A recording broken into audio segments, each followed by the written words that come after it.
माना जाता है कि बद्रीनाथ धाम कभी भगवान शिव और माता पार्वती का विश्राम स्थान हुआ करता था। यहाँ भगवान शिव अपने परिवार के साथ रहते थे, लेकिन श्री हरि विष्णु को यह स्थान इतना अच्छा लगा कि उन्होंने इसे प्राप्त करने के लिए योजना बनाई।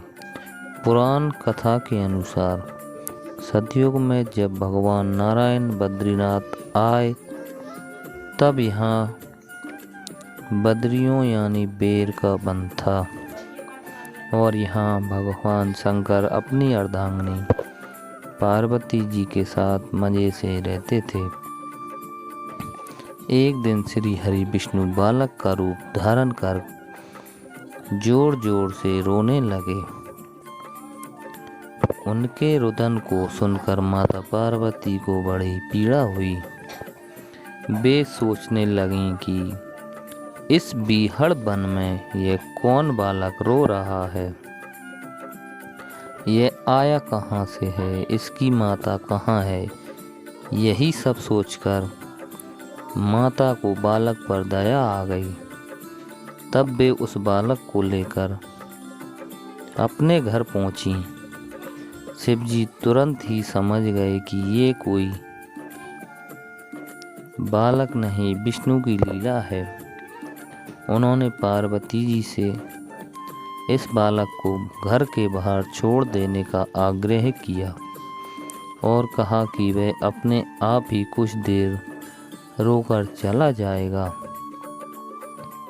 लेकिन पार्वती माँ ने उनकी बात नहीं मानी और बालक को घर में लेकर चुप कराकर सुलाने लगीं। कुछ ही देर में बालक सो गया। तब माता पार्वती बाहर आ गईं और शिवजी के साथ कुछ दूर भ्रमण पर चली गईं। भगवान विष्णु को इसी पल का इंतजार था। उन्होंने उठकर घर का दरवाज़ा बंद कर दिया। भगवान शिव और पार्वती जब घर लौटे तो द्वार अंदर से बंद था। उन्होंने जब बालक से द्वार खोलने के लिए कहा, तब अंदर से भगवान विष्णु ने कहा कि अब